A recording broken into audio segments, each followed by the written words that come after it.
Hey, what's up, everybody? You're watching Conversations in Pop Culture, and I am your host, Andrew Davis. And before I introduce my guest, I do want to remind everybody that you need to support and financially support what you love, whether it is this show, my guest's comic, corporate media, whatever you love. I personally do not care, but as long as you're supporting it, because without your money, it doesn't get made. But enough about that, because I don't want to keep harboring on that. And I'm going to hopefully get the name right as I have with me, comic creator and Zoup trier, Brian Christgau. Nailed it. Yes, I got it right. A little bit nervous. It's a Out little the bit gate. tricky. Out the gate. That's rare, dude. That's rare. Salutations, sir.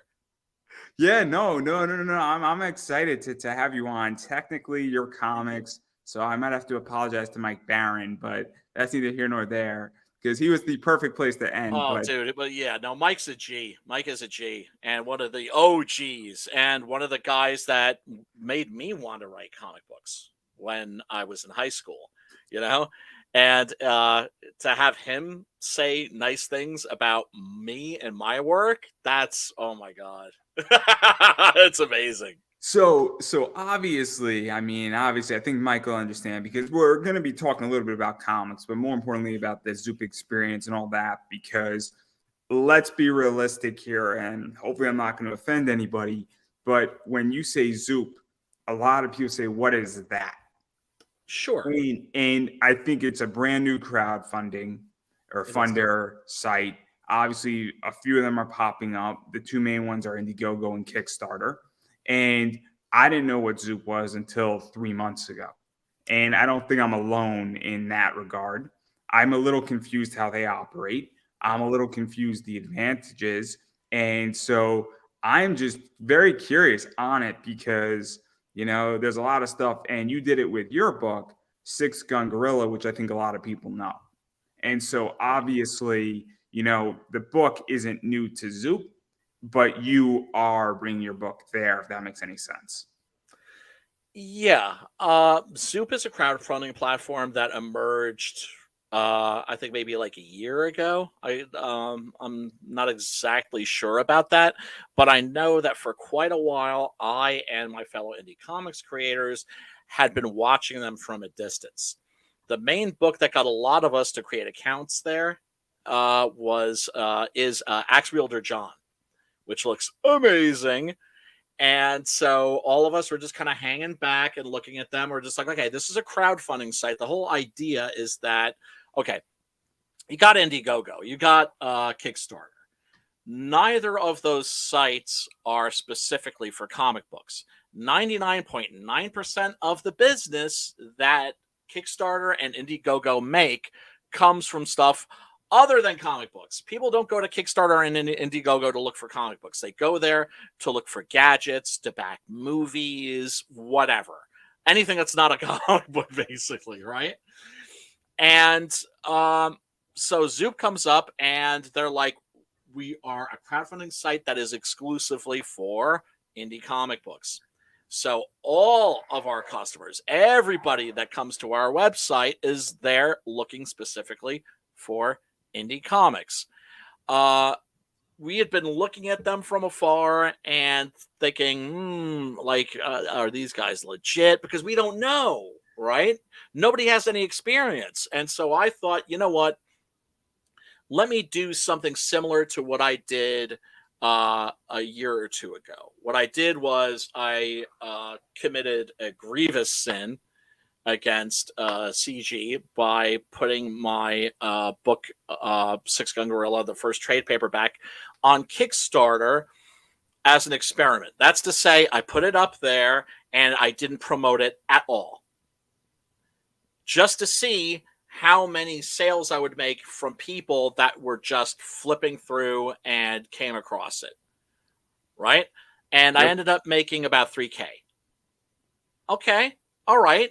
That's information that we can use. I was like, if I made 3K just by throwing my book up there, that was 3K that came from brand new backers, that came from Kickstarter people. Okay, useful information. So I thought, okay, well, everybody's like kind of like afraid to fuck with Zoup. Let me be the guy that puts his book on there, and let's see what happens. So one of the things about Zoup is that it's a curated site. That's to say that not anybody can put a book up there, right? So traditionally, they've been about putting up books, campaigns Yeah. for established creators, and they do fulfillment too, right? Now, if you're a pleb like me, you have a shot because they have a little button that you can click on that says submit your project. And so I sent them my work. That started a dialogue. Very nice people, very cordial, honest, easy to work with. And they told me, well, they weren't really interested in like another trade paperback. What they were interested in was an omnibus edition. And people have been asking for an omnibus edition for a while now. So I figured, okay, what the hell? Let's do that, because I already have issues 1 through 8, and I can't run a campaign for issues 9 and 10. I can't do that because I've had too many people that didn't back 7 and 8 because they're like, well, I'm waiting for the next trade paperback. Right? So I'm like, okay, perfect. You have a unique problem in that sense. Yes, very much so. And I thought, this is a good workaround. So I gave it a shot, and the results were interesting because I got let's table that. Let's table that for 1 second, because Please. One of the things that I think is interesting about Zoup is, and I hate this word, I'm going to get shit for it. Go ahead. Is the idea of gatekeeping, because I don't want to gatekeep, but No. I do think that gatekeeping to some degree on Kickstarter, on Indiegogo, and maybe gatekeeping is not the right word. Maybe censorship sometimes. Maybe being vetted, versing, meaning that are you going to fulfill? Because I'm in a problem right now where I have 5 projects that I'm probably never going to see, and I'm pissed about it, and it's about $400. And I know people who have projects and spend a lot more money than I do, and they're spending more like $1,200. And so because those people haven't been vetted. I'm sorry. Just I don't mean to cut you off, but just for clarification, are you talking about projects that you've backed or projects that are yours that I've backed? Oh yes, it's a problem. It's a problem. So this is why I think Zoup is very interesting. Is I've only run one. I've run one Kickstarter, and I am slowly fulfilling, and it's a time sensitive issue, but 5. Actually, no, not 5. I've done I think about 5 or 6 campaigns fulfilled on each and every one. And it never took me 2 or 3 years, wink, wink, to get any of those. My campaign is going to take me about 18 months because people need different services at a different time. But they all understand that. But that's a little bit different. Yeah, as long as you have transparency and you keep people updated, they're very understanding. When you're running ads for people on your show and they have a Kickstarter in March, you can't run the ad in January. But everybody understands when their thing is, and everybody's scheduled. They just haven't been delivered yet. But anyway, because that's one of the problems I think is a big problem right now in crowdfunding, is there's a bunch of people that aren't vetted or don't know what the hell they're doing, and then they're taking 2-3 years. And I think Zoup to some degree is trying to solve that issue, because let's be realistic. That's probably one of the biggest issues as far as getting books in hand. It's becoming that way. It's becoming that way, and that has to do with the fact that the more successful a campaign is, the longer it's going to take for you to get your book. If it's a $100,000, $200,000, $250,000 or something like that, you're going to be waiting 3 years for your book. Now, if it's a campaign from somebody like myself, and the most I've ever made on a campaign was about 20, you're getting your book. You're going to get it relatively promptly, hopefully. And if you get it late, you're getting extra stuff. Like if you order a comic book from me and it's like on the late side, you have to wait a couple extra months because I fucked up and I didn't have enough books and I have to reorder books, that sort of a thing. You're getting 2 comic books. People are still waiting on posters from me from the previous campaign. Guess what? They're getting 2 posters, so on and so forth. Because A, I'm not an a-hole, and 2, it's just smart business. Be kind to your customers. You know, they're making it possible for us to make our dreams come true.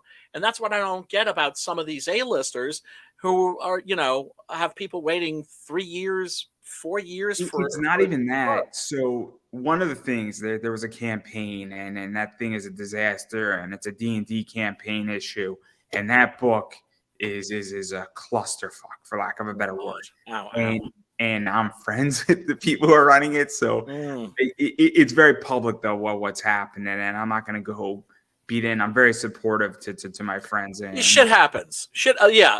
And mind you, when I'm talking about but people, I'm going to yeah, throw another thing where there's please. another creator who raised $9,000 on his book, and then he has another book that he did 15K, and he's done like 23,000 on his second issue. And I'm like, where the fuck is my first book, man? Where's a book that's not these two books that were successful and no updates or 14 months late? But then you have a guy like Pat Shand, who's a Zenoscope writer, and his book Destiny New York Volume 6 is going to take a year. But he's also very transparent, but he's also sent over the first 5 volumes that are done digitally. So that's also different too. And Pat isn't going to run away. Yes. Because the difference is that, you know, when he's writing Van Hell. Helsing or Robin Hood for Zenoscope, Right. you know, just because Destiny New York is only 40% done right now, and he's updating every like 2 weeks.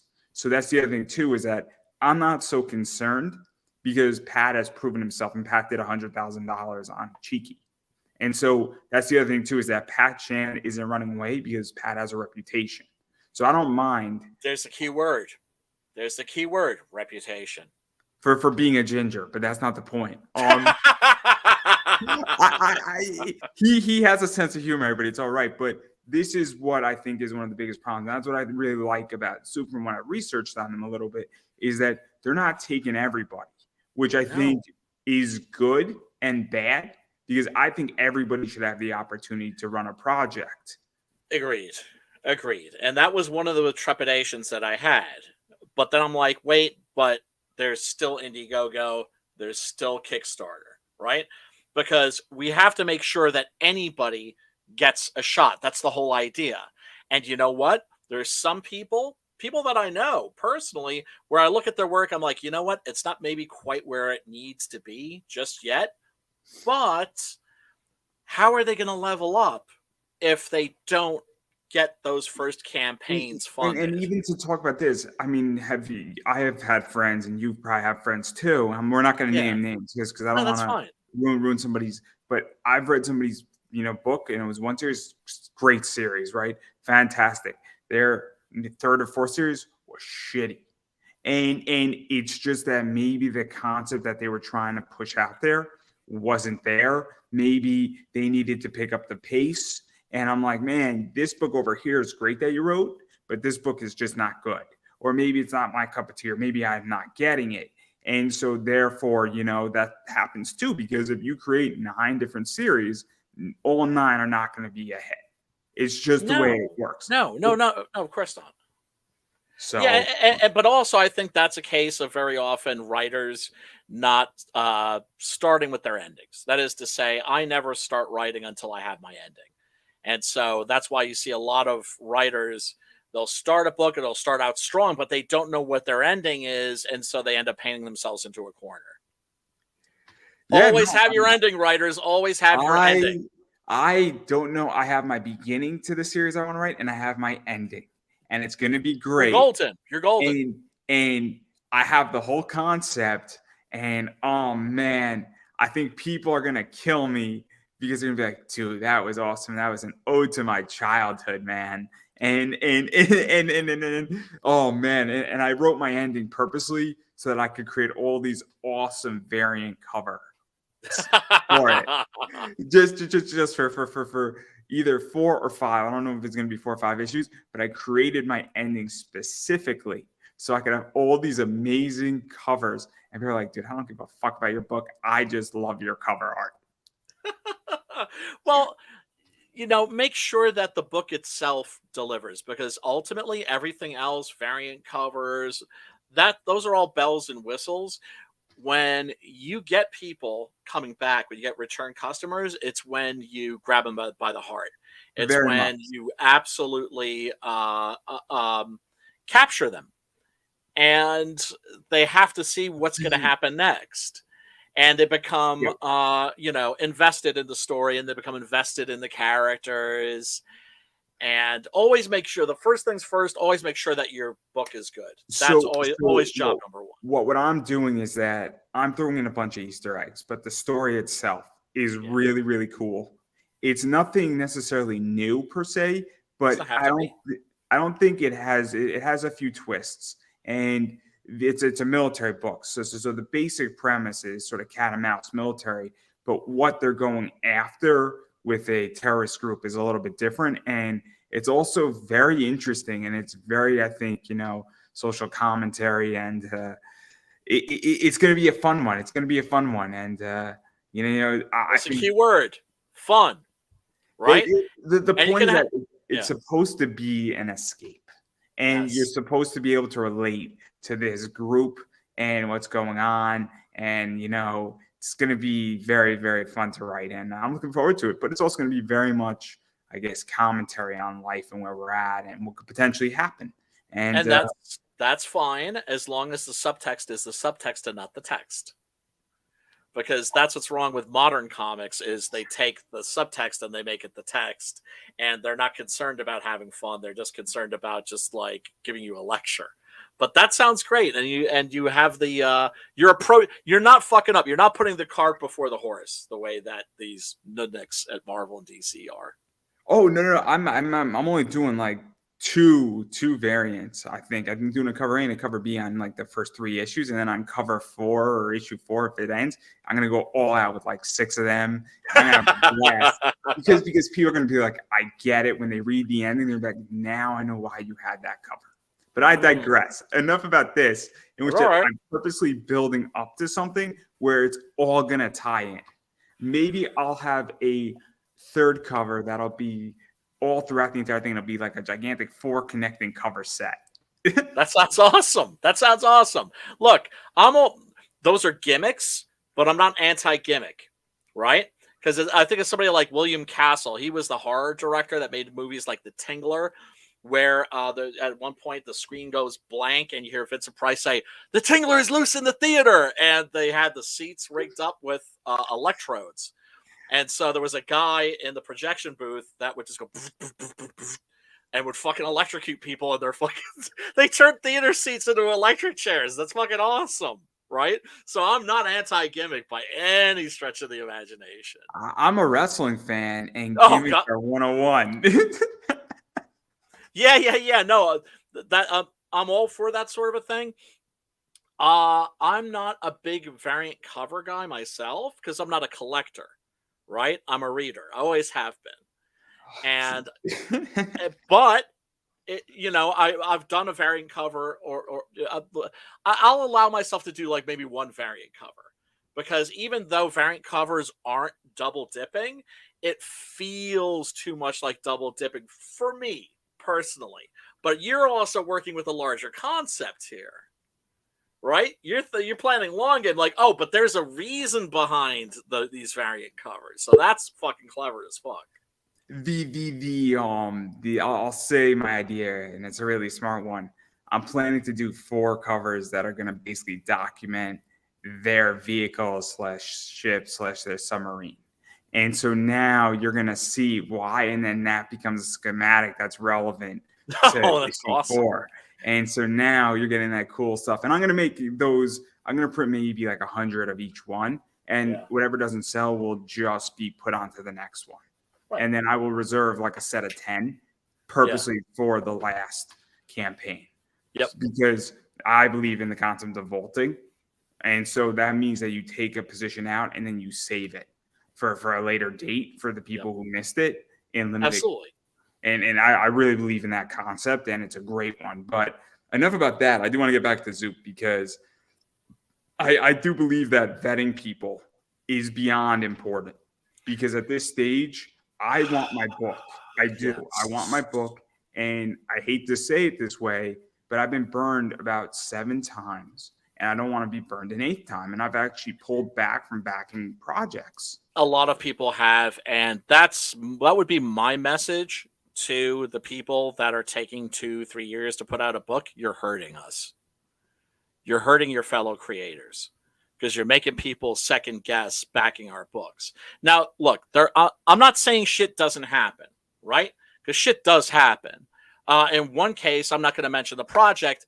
The artist had a newborn child that died in his arms, died in his hands, right? So that book is late. Yeah, I get it, right? Then you have somebody like Von Klaus, for instance, with Monster MD. I knew that was killing him. It was driving him up the wall, that it was taking him so long to get that book out. And I just kept reassuring him, bruh.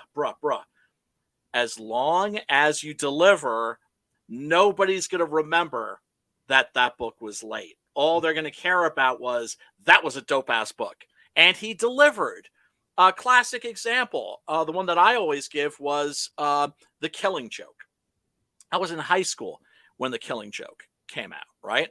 And they had hyped that book and hyped that book and hyped that book. It's the ultimate Joker story. It's the ultimate Joker story. And so we would go to the store and it was late. It wasn't there that week. And we go back the next week and it still wasn't there. That book was about 2 or 3 months late. And we were just joking with each other, right? Oh, it's the ultimate Joker story. Woo, it's the ultimate Joker story. Woo, right? Because of how much they were hyping it. Ultimate Joker story, whatever.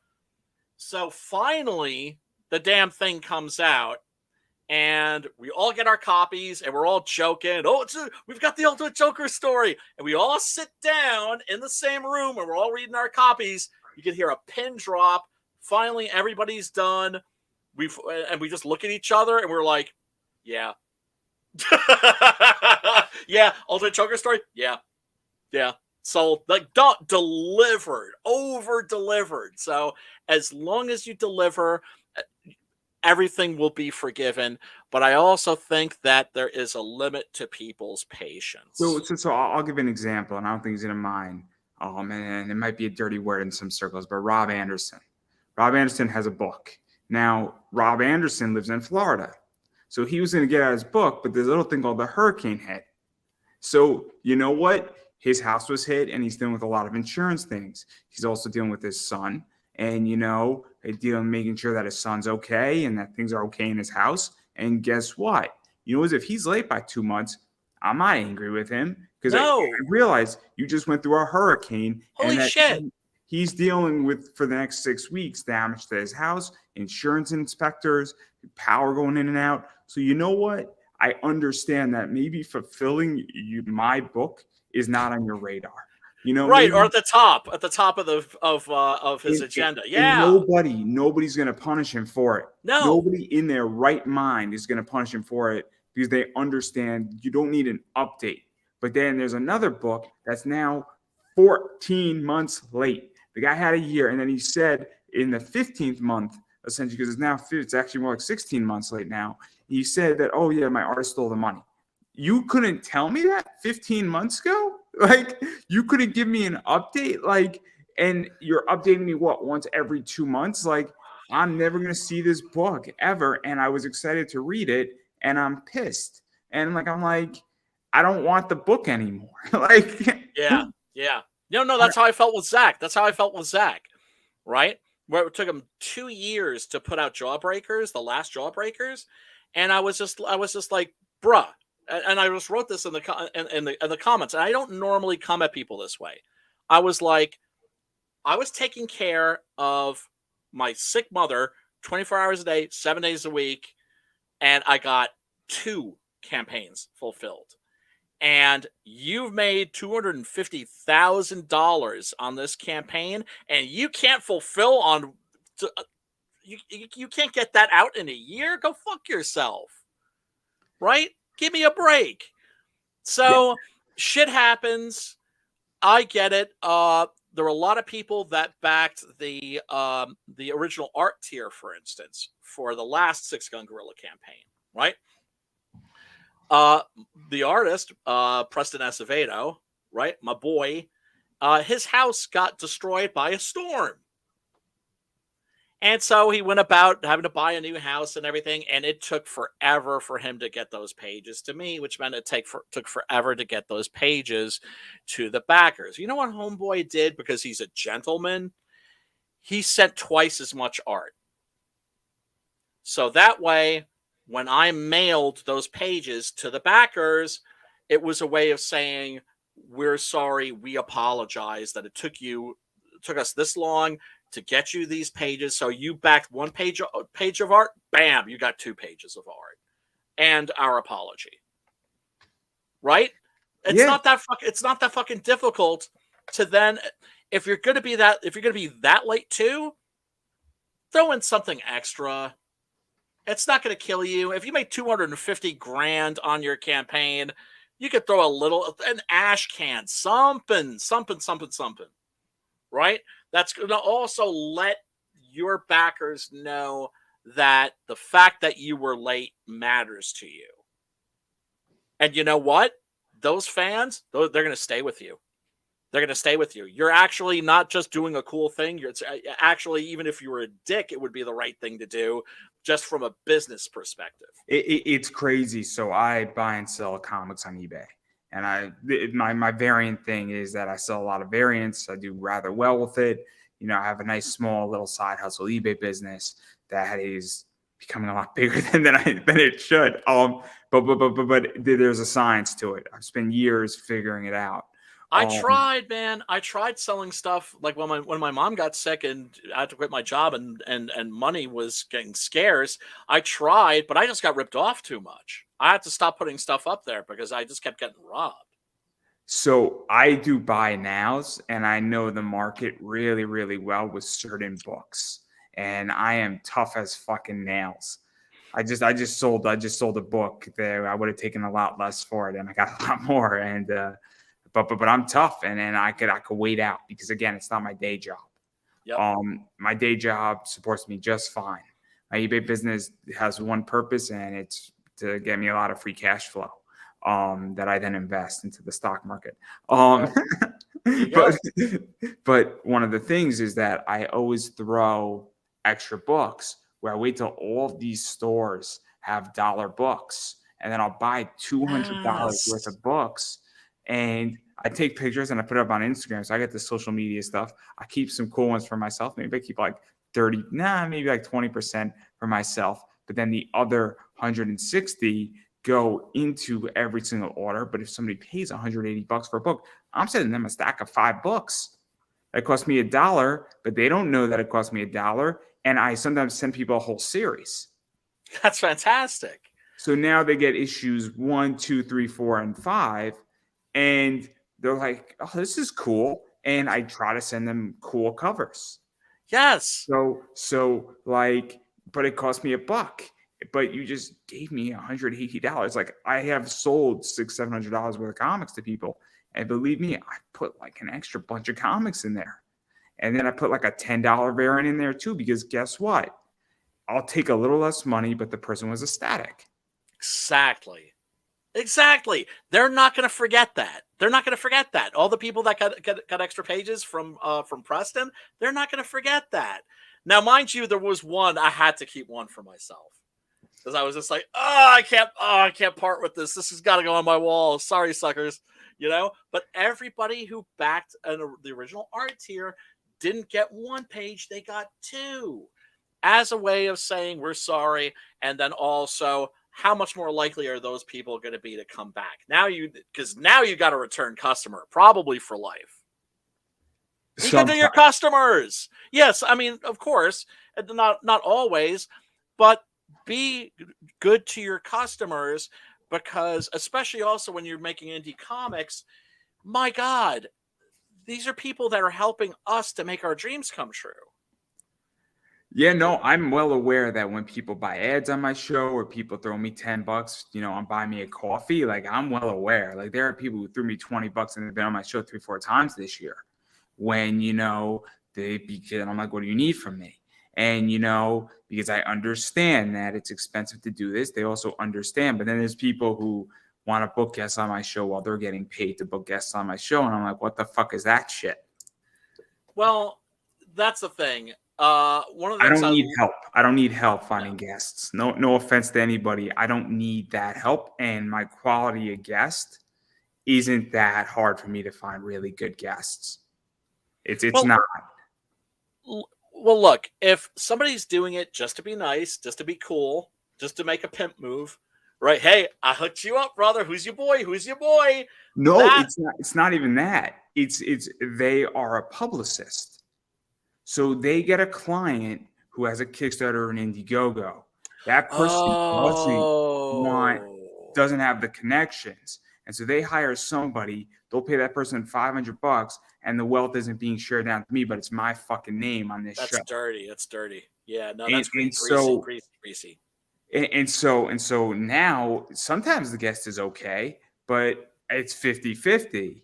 And I don't want to participate in that, because it's one thing if no money's being exchanged. The second somebody's getting paid and I'm not in that transaction, there's a problem. Yeah. I don't mind when everybody's not getting paid, right? I understand when no money's being exchanged. But when money's being exchanged and I'm not getting a piece of that, we got a problem. Yes, because it's shady. It's shady. Share the fucking wealth. And if there's not enough money to share the wealth, you know what is? You got to charge more. Yes. Because the people who need that service, A, they don't want to do the work and make the connections themselves, or they can't. And so that's the whole thing. And why would you want to give it to your publicist versus the actual show itself? That's the other thing too, that's mind-boggling. It's kind of like, don't you want to give money to a creator directly versus, going through if you can. Look, it's one of these shady satellite industries is what I call them, right? You look at the screenwriting world, right? And the screenwriting wannabe world. And let me tell you, that place is crazy. And there are gurus out the ass. And everybody has their favorite guru. And if you say anything against their guru, they're going to war with you. And my guru is better than your guru. I'm like, fuck all these gurus, right? They're like, format. That's all they fucking talk about in screenwriting. If you want to see people that are up their own asses, go to like a screenwriting forum, screenwriting group, and all people are talking about is format. Fuck format. Tell a fucking good story. Have a good story to tell. Tell it as succinctly as possible. Peace out. It's that simple. But there are people that are making money as gurus giving advice, and then like, oh, okay, so you got this book. Okay, your guru's the shiznit. Okay, well, let me look your guru up on the Internet Movie Database. Why don't I do that?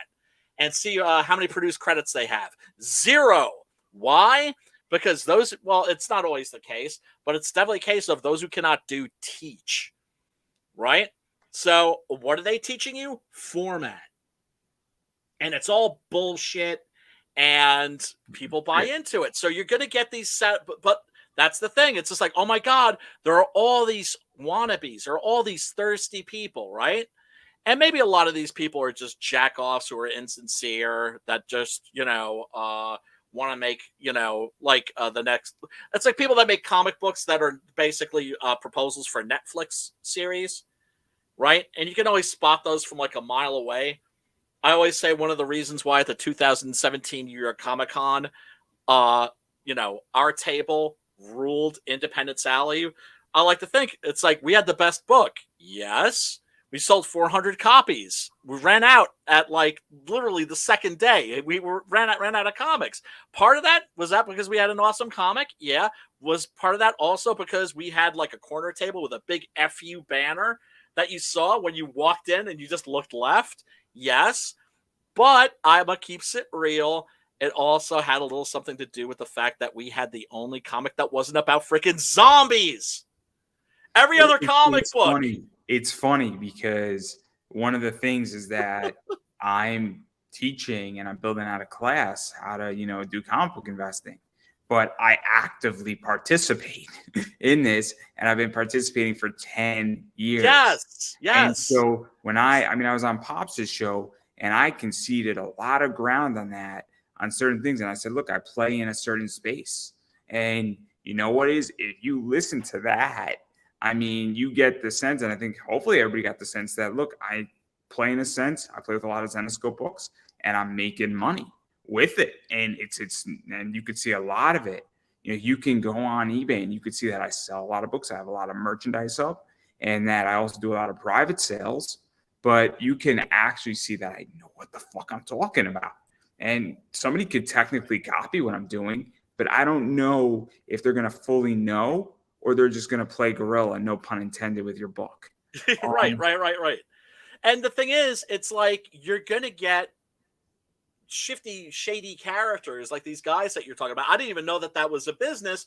I am so not surprised that it is. So not surprised that it is, because you have people that are preying on people who are desperate, right?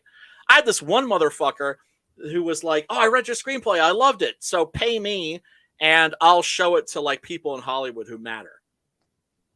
I told him to go figgity fuck himself, right? But then there are the people that don't know any better.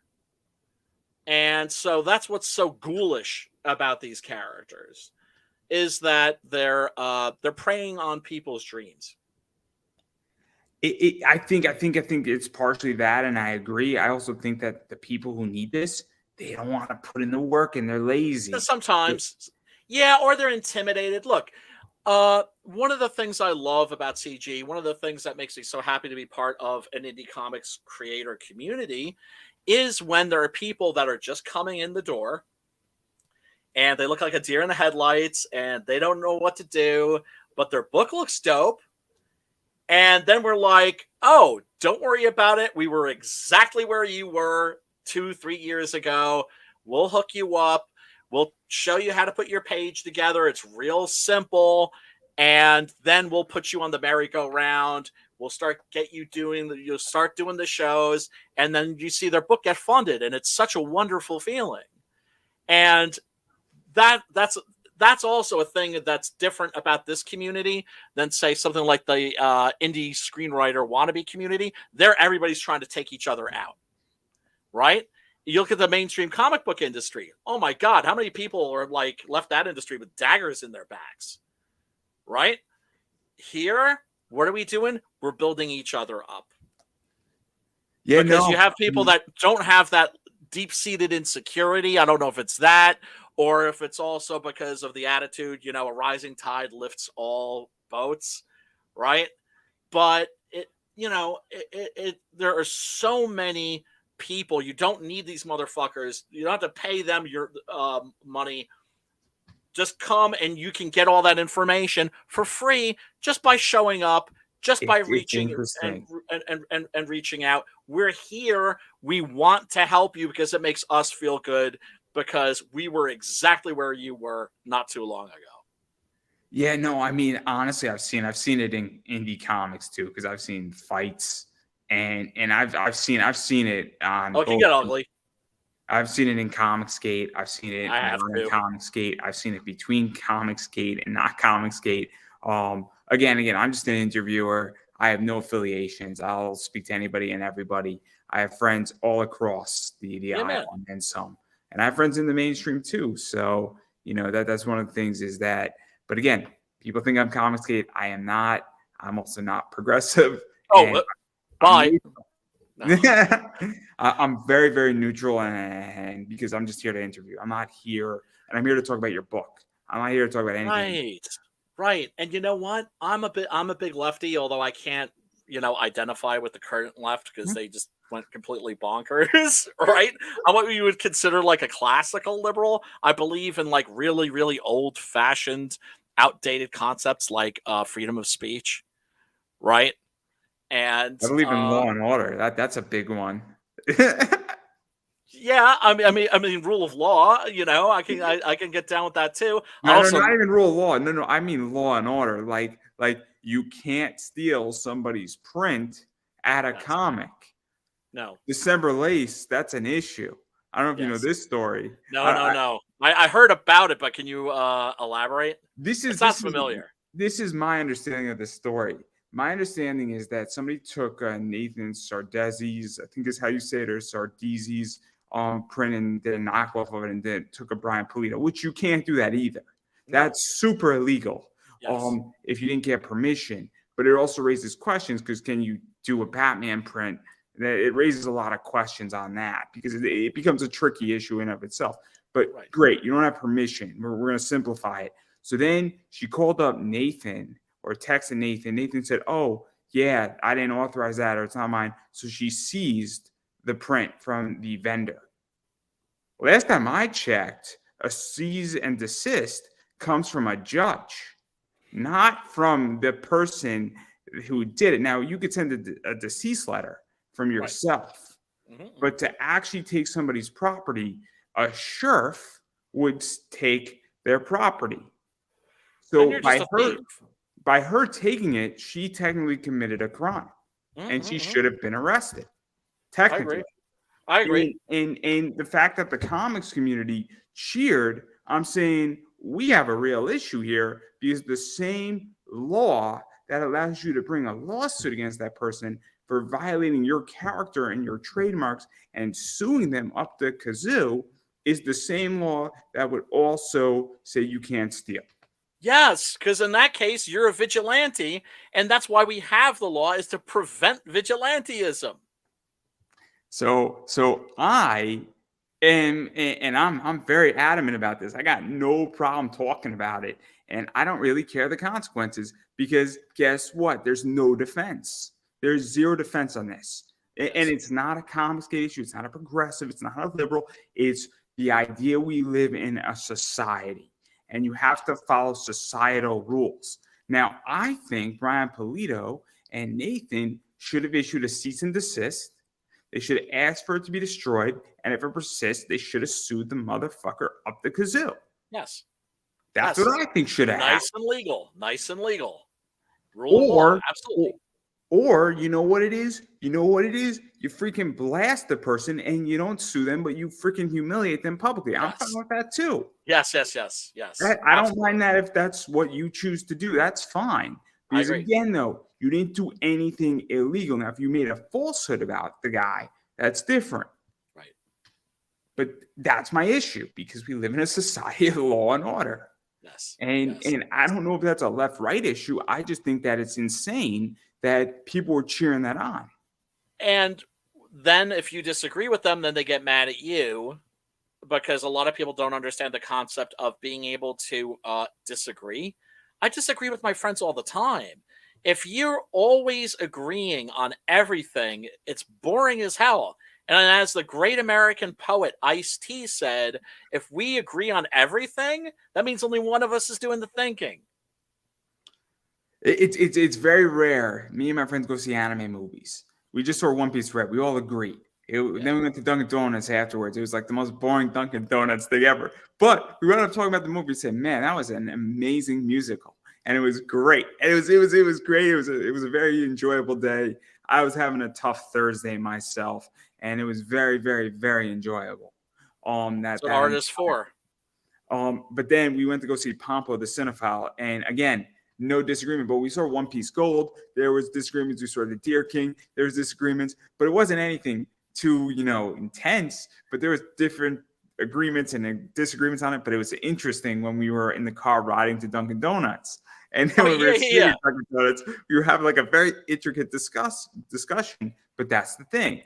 But when we all agree, that was awesome, and we don't have any words, it's not a good conversation.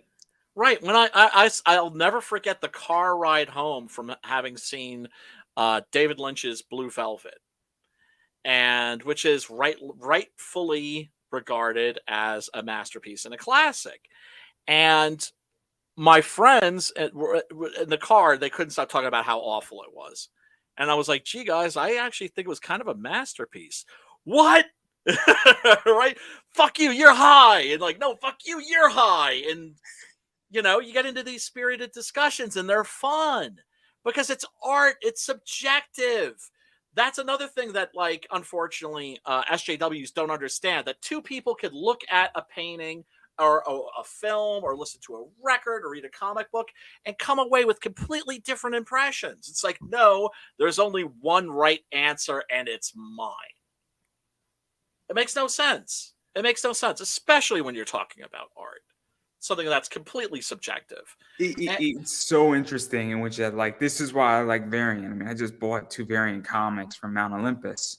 Right. And one of them was a Chainsaw Man, a variant of that one, and then the other Oh was yeah, that's a great series. it's great. I didn't see the new episode yet today, so this is Oh, I haven't watched the animated series yet. I was talking about the comic book. How is the animated series? I'm enjoying it. Map is doing it. It's really good. It's really good. I didn't read the manga yet, so I want new Goblin Slayer. Damn it! Goblin Slayer is great too. I'm so New pissed. Goblin Slayer. New fucking One Punch Man. Where's season 3 of One Punch Man? But I'm sorry, I cut you off. You were saying about Goblin Slayer. Oh, Goblin Slayer is great, man. I'm still pissed that they put the warning up for the first episode afterwards.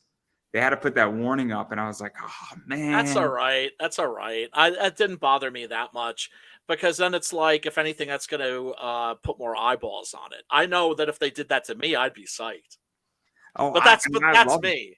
I love it. I mean, I'm a huge Goblin guy, so I'm a huge Elf guy too. I love elves and goblins. Yeah. There's a project that I want to work on where basically goblins and elves have been at war forever. And there's basically a bunch of goblins and elves say, fuck this. We're going to start our own village. And then the war is slowly encroaching upon them. And then you have all the politics in there. And then you have orcs in there. And oh, man, the amount of stuff I could do with that book. But I would need a fuck ton of money to do it, because I wouldn't stop till I get to like issue 900. But hey, that's something to plan for in the future. What I love about Goblin Slayer is how clever it is, right?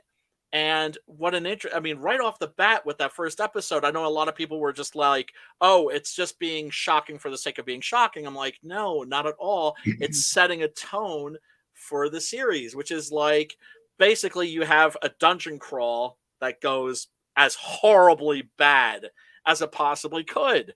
But once again, what is it that keeps you coming back? It's the characters. And there's something about the Goblin Slayer character himself that is oddly touching, right? You care about that character. You realize, why is he doing what he's doing? He's traumatized. And this is how he's surviving. It's that, and also it's the idea that people are drawn to him and how they just want, it's so good. It's so good. And brilliant. The movie was great. The movie Fantastic. was great. I think Amanda Gish, she's great in that. Wonderful stuff. Wonderful stuff. And then Rise of the Shield Hero was great too. I mean, that was topical to the T. Rise of the Shield Hero, that is is that Goblins? That's not an OVA that I missed? No. That was it was one of Billy Cramen's last roles as a voice actor before he passed away. Oh, and okay. He plays Nafumi, and basically these 4 heroes get summoned into it, and they all get weapons, and they can't use any other weapon. And he has a shield, and so he's a shield hero. And so now he's a defensive. He gets hooked up with this girl, then she robs him blind, accuses him of rape. He gets ostracized, and he becomes like a freaking prick. But then he slowly finds people, and then he gets, a slave girl. He buys a slave, and now she's his offense, but she's growing, and he's protecting her. And then like all this crazy shit happens, and he starts winning people over and clearing his name all throughout. Like, it's like the 4 feathers. Okay, that's classical storytelling. And now the other 3 heroes are assholes. They're not willing to work together. And he's slowly almost carrying and defeating the waves that are coming in over and over. And what is this again? Rise of the Shield Hero. And then he wins favor of the queen. And it's great, man. And then like he banishes the king who fucked him over. And then he banishes the bitch who and changes her name. Oh, it's so good. It's so good. That sounds great. Is that a series or is that a feature? It's a series. It's got 2 seasons. They renewed it, I think, for season 3 and 4. So we're getting like another like 48 episodes minimum on it. Fantastic. And it's intense. It comes from a light novel, and it's an intense show. Nice. And I mean, it's amazing. And like basically just starts winning trust, and he starts changing the entire kingdom's mind about him. And then they trust him afterwards. And it's so good. And like, he's just like a beast with his shield. And you think that a defensive character can't be offensive, and like, oh, dude, you can kill somebody with a shield. One of the favorite things that, okay, you remember that show? We're getting totally off topic here, but I'm fine with it. It was Deadliest Warrior, right? Which was a bullshit show with they would have a bullshit program by Slytherin Studios where we're going to feed in all the information. We're going to find out who would win in a fight, a Viking or a samurai, a pirate or a knight, right? All that shit was bullshit. There wasn't a program, garbage, right? But the thing that made it worth watching were the weapon tests. And they would have like these elaborate gel dummies with bones and organs and blood and everything like that. And they had this military guy on that was representing for the Spartans. And he took a shield, right? A Spartan style shield, and went boom and hit that thing in the temple. And they have, like an ER doctor there to kind of like, look over the, see what the damage is. And he's just like, oh yeah, that dude's dead. It gets even crazier. In Rise of the Shield Hero, his shield can absorb stuff, so it can absorb like everything he kills. So he absorbs a dragon, for instance, and then it unlocks something. So now he could like basically like shoot like water out of his shield and like a water blast, and then all of a sudden he unlocks like a demon, shield, and it just like he goes into like some crazy thing, and it just like is like this monstrous like flame that all consumes everything. And then he's just going crazy, and like he's taking out like hordes of zombies and skeletons and creatures. I'm all over that like, shit. The other three heroes are powerless, and he's just decimating, and his like crew is just decimating too. And you're just like, holy shit! Like, how did this weak, pathetic character just absolutely beat the shit out of everybody? And all you're trying to do is you're just rooting for him. You're just rooting for this character, and you're like, oh man, like what a path of redemption and to respect, to being beyond trusted in this community. And that's what's crazy. That's the thing that's missing. Story. That's the thing that's missing from contemporary comics. So many contemporary comics is the hero's journey, right? All these idiots, for instance, I mentioned that are reading these books by these gurus that have never done anything should be reading books like this one right here, The Writer's Journey by Christopher Vogler, another one that I always keep on my desk. As you can see, lots of little bookmarks and everything like that. Hero of a Thousand Faces, Joseph Campbell. 7 Basic Plots by Christopher Booker, Jungian approach to storytelling.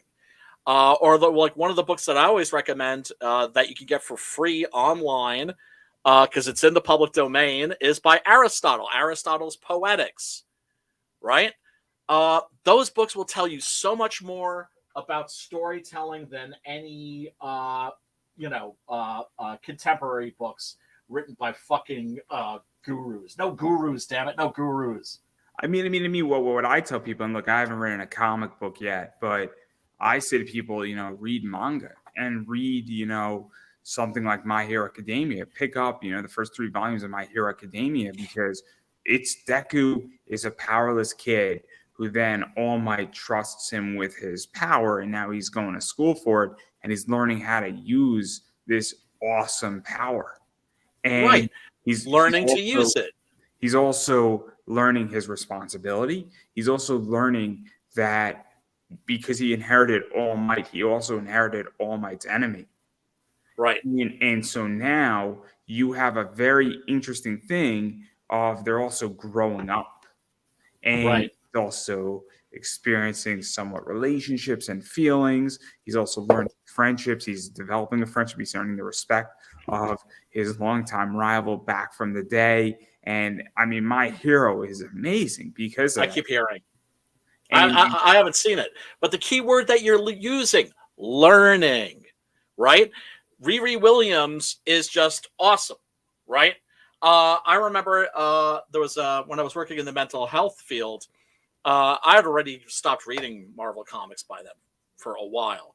But a friend of mine had been watching the movies, and this was a client of mine. Wonderful guy, really, really bright, hopelessly schizophrenic, unfortunately, right? But when he was on his meds, he was generally all right. But he brought up a Shiri comic book to me. I was like, yeah, I kind of like the Black Panther movie, so I bought this. And I'm flipping through it, and there's an image of the Shiri character flying through the air, and she's saying, "I'm awesome." No work, no struggle, no growth. She's just awesome. See, And one of my favorite things was Fear itself. So yes. Iron Man has to drink and basically break and become an alcoholic to forge their weapons to some degree. And it raises such a good question. Now, I read Fear itself, laid and couldn't move for 6 weeks due to a surgery, and I was bedridden. So I'm reading Fear itself back to back, Blackest Night. Oh, nice. So talk about arguably, I mean, the greatest Marvel book ever in series was Civil War, the first one. I loved it. Civil War was great, but Fear itself was fantastic too, because now we're getting into a real thing, and now we have Captain America coming back to being Captain America because Bucky gets killed, and all this crazy shit happens, and it's so good. But that's like the last big thing that I've read from. Well, I mean, that was like what, 2008, 9, 10 or something like that. Oh, I think no, it was 2011, I think, or 2010. So that was right before the end. And and I really believe at that time American comic books had hit their peak. I'm talking about just the general quality of the writing, the storytelling, the art. I really felt like, okay, this is the pinnacle. I'm going to challenge slightly on that, because I think that the first 20 issues of New 52 on the main stuff was great. It was really good. Where I thought action was great. I mean, I thought the backup, Action number 9, is one of my favorite comics. You had essentially Obama, a black Superman, as the president of the United States, and Superman in a spin-off story that had no relevance to anything, that was like 16 pages. And I'm like, this is awesome. And I'll tell you why it was cool, because think about the fact that you now have Superman as the president of the United States, and now he's balancing his duty, and he's stopping a nuke attack, and then he has a cool idea. Yes, it's a cool idea. It's a very cool idea. But that's the thing, is they used to be able to explore really cool ideas, and now they're not exploring ideas; they're exploring issues. And there's no issues. You didn't know his party. You just knew that the only person who knew was his chief of staff and his wife. and then he's like, am I going to make it back so they don't find out? Was like his biggest concern. And like, it was so 1950s. Right. And it was so brilliant. And I'm like, I want a whole book on this. Like I want Black Label Superman as the president, but nobody knows he's Superman. Right. It's a genius. Look, it's a genius idea. There's so many great things that you can do with these characters, other than race swapping them or changing their sexual orientation. These are all so uncreative ideas. I don't care if he's black in this book. I don't care. No, I'll be happy to have it, because I'm like, I'm a buyer. I'm a buyer. If DC did this tomorrow, I'm in completely, 100%. Right. Yeah, because I think it'll be great for like 12 issues. I seriously think it would be such a relief, and I think it would make them so much money, because people would be like, "This is great. This is absolutely great." People are here's the thing. They've lost their old fans. They're not getting any new ones. When they sell 20,000 copies of something that's considered a success, the comic books are promotional items for the Funko Pop bobbleheads and for the movies, and to get mentions in the press.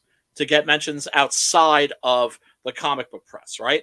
Why is Jonathan let's be Kent? realistic. Let's be Yeah. realistic. Where the real money is that you have a Batman shirt in Target or Walmart. It's not even so much the movies. I think Batman on Merch. T-shirts It's the merch. is worth way more than the movies. I really do, because you could do $1 billion And in the a movie. toys. Yeah. It's everything. The movies is a part of it, but I would say the movies is 10 to 20%. It is not 80%. Oh, not even close, dude. Not even close. Look at Star Wars, for instance, right? It was Star Wars that really, and George Lucas specifically, personally, who had the genius move when it came to merchandising. And they were even at one point like, hey, if you give up the merchandising rights, we'll give you like more money for the movie. And he was just like, fuck that. I'm hanging on to that. Right. I mean, look at cards, right? Cards are huge. I just bought some Topps Mandalorian Chrome Star Wars cards. They're awesome cards. They're cool. The Mandalorian is awesome, right? It actually got me to actually care about Star Wars for the first time in like 30 years.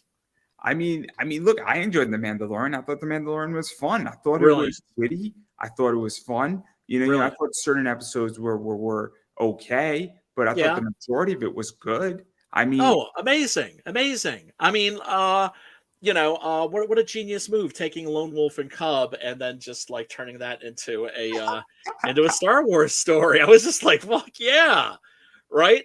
But I mean, I just spent $8 for 4 cards of Topps Chromes, the Mandalorian.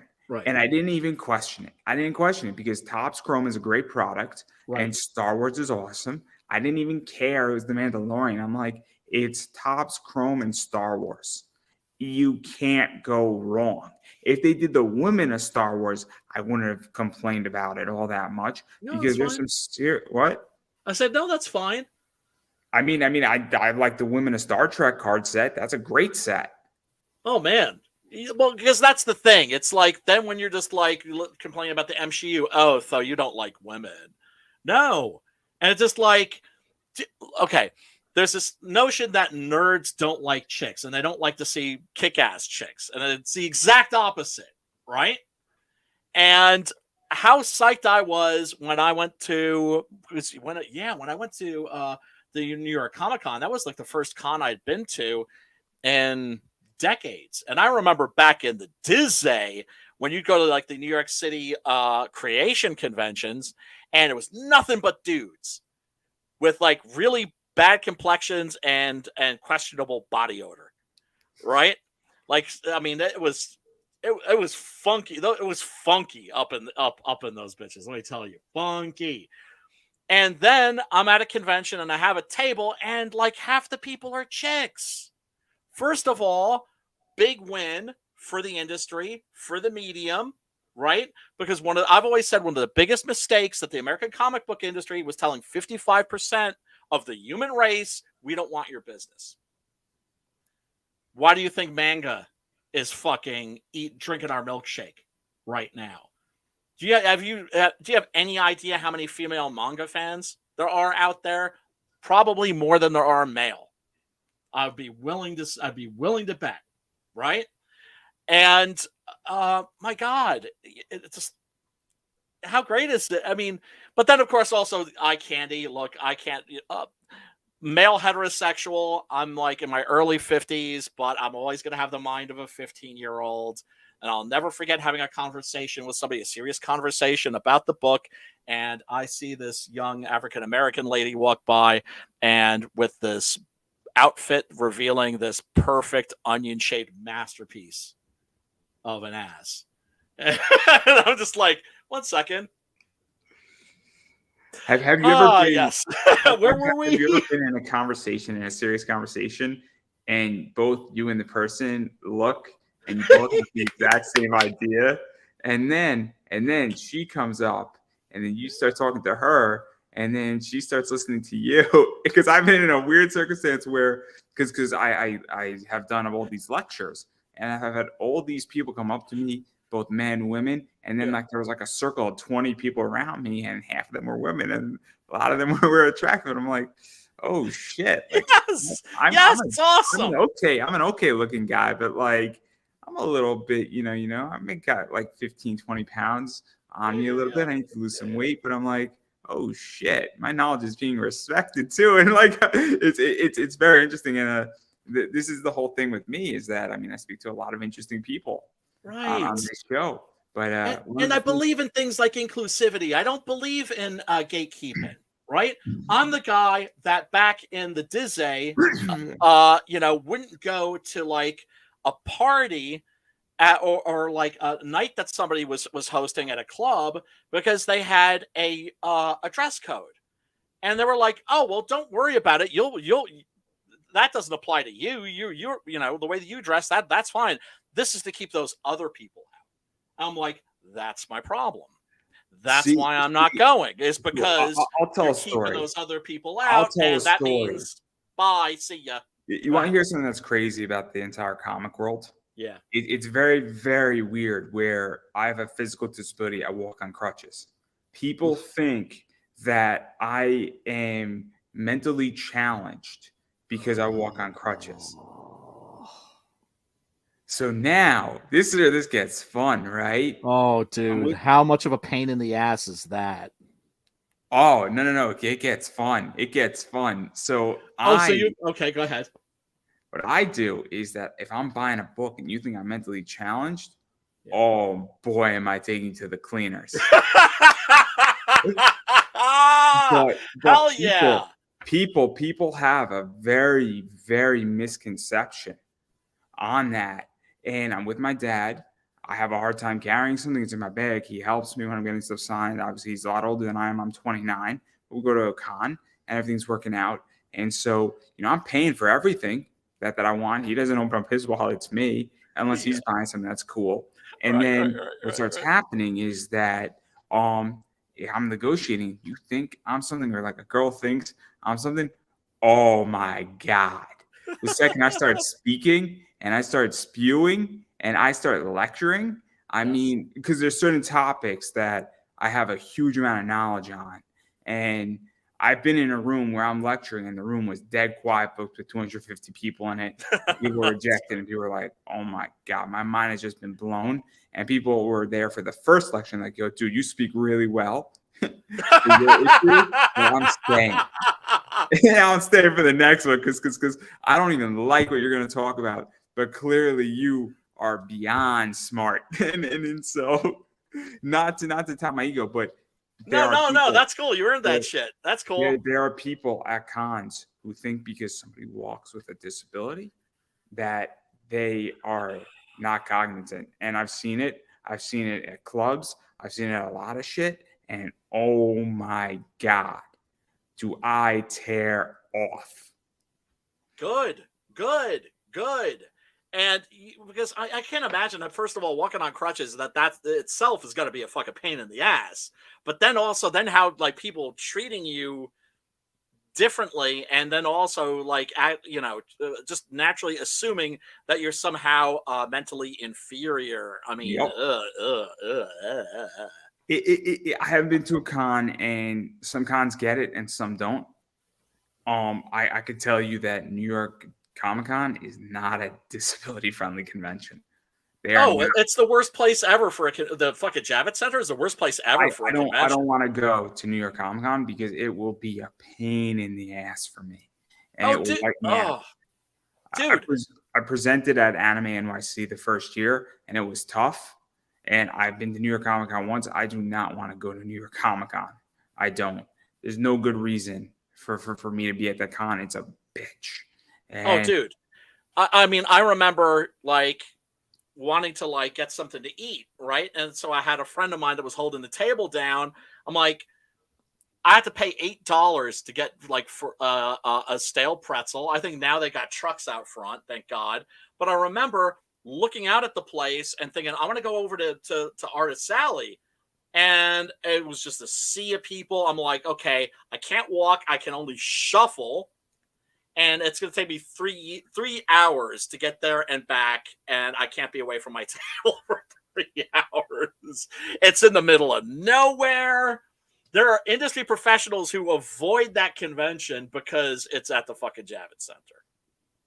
I'm not happy with it. I loved Awesome Con. I thought Awesome Con was great. I've been East Coast to Comic Con is a good one.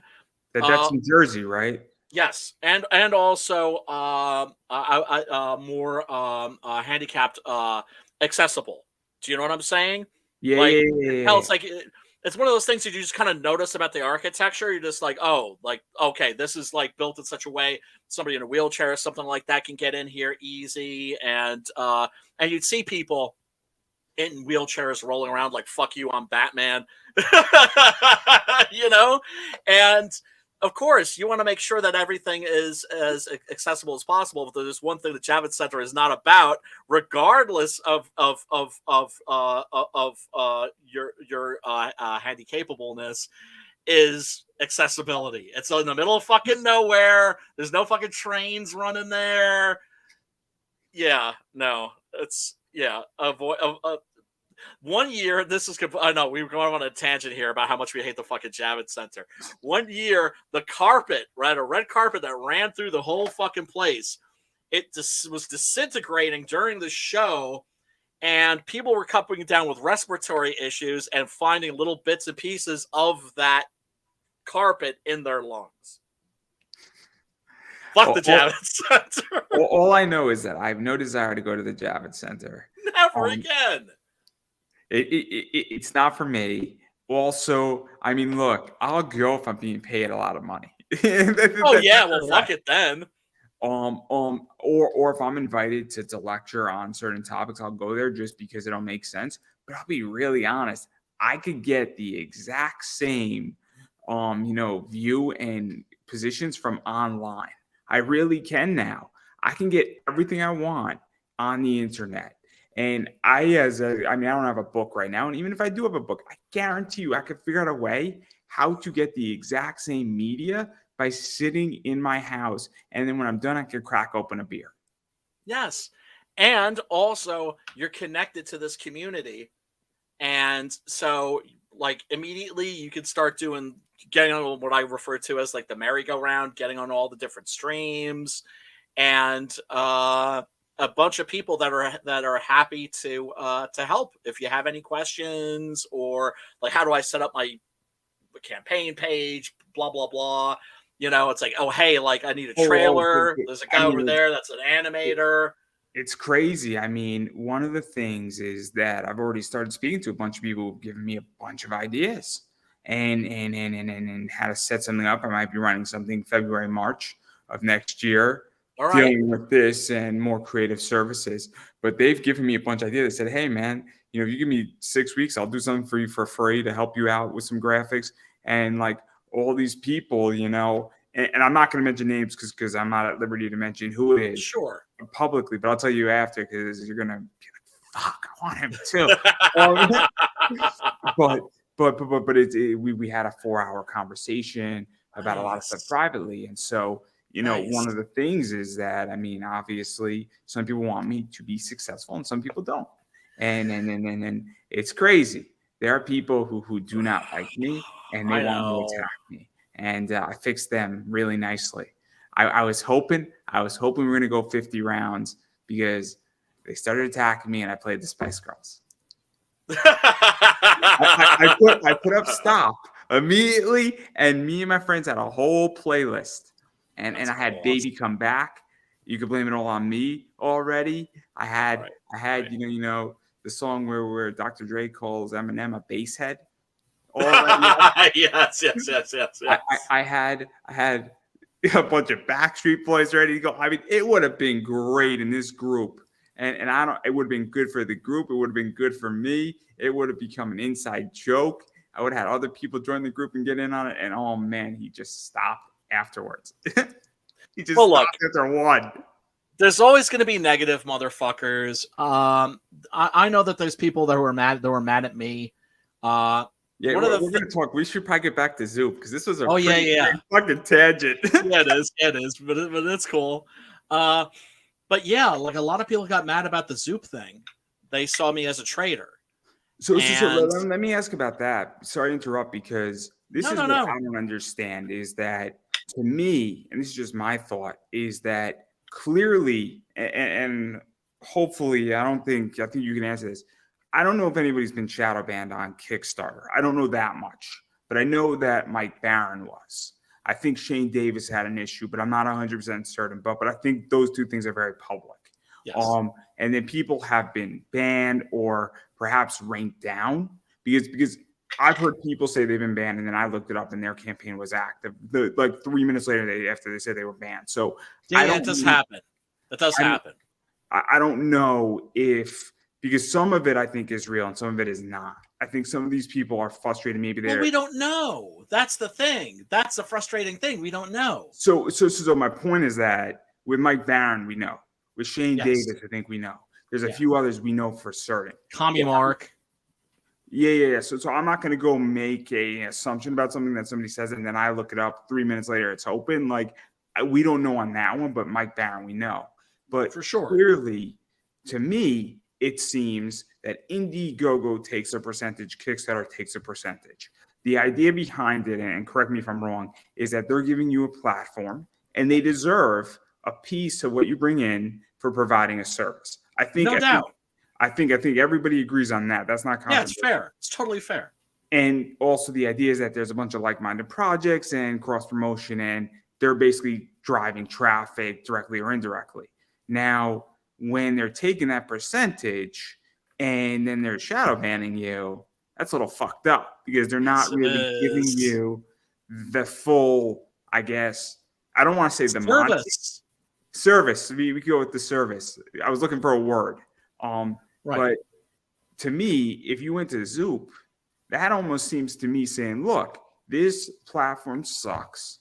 I understand that, a lot of people in Comicsgate are on there, but they're fucking us over.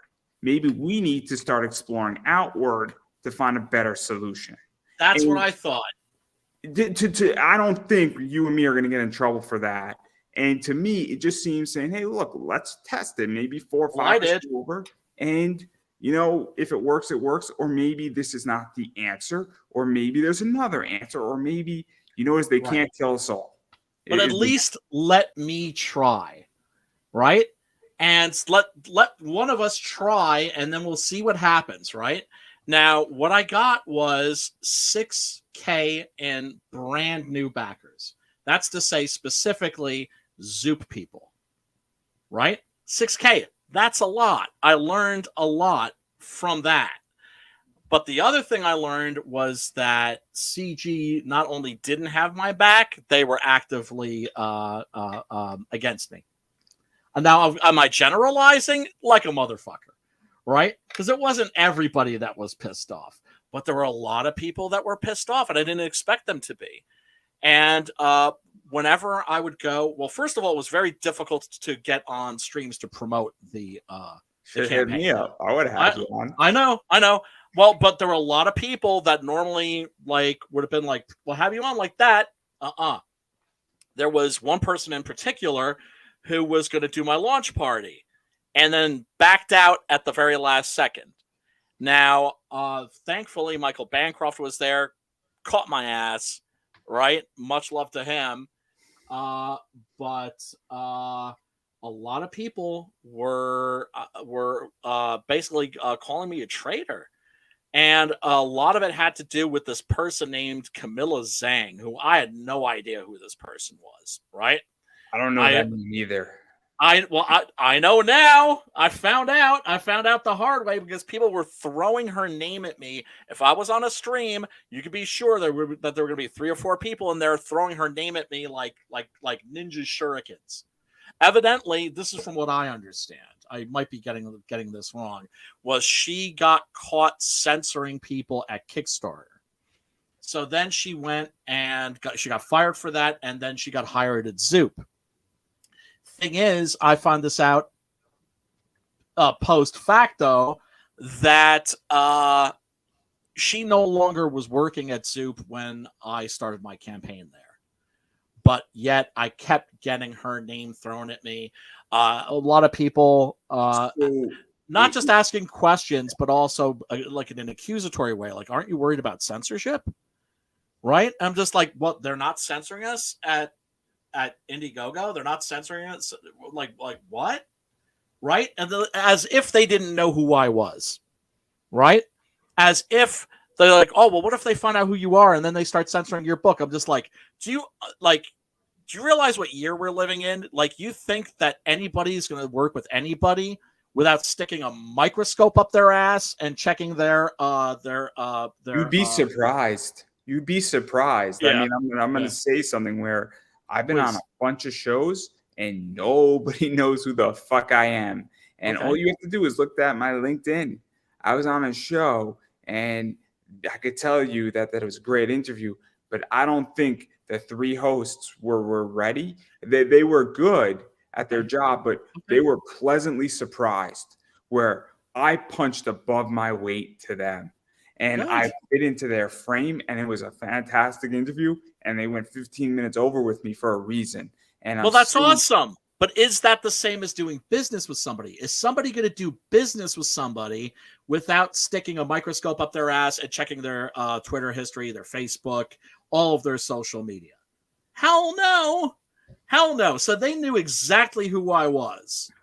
And they were like, okay, cool. They didn't care. They did not care. But still, people were just like, Camilla Zhang, how dare you? Like, you're a traitor. It was just, it was weird, dude. It was just weird.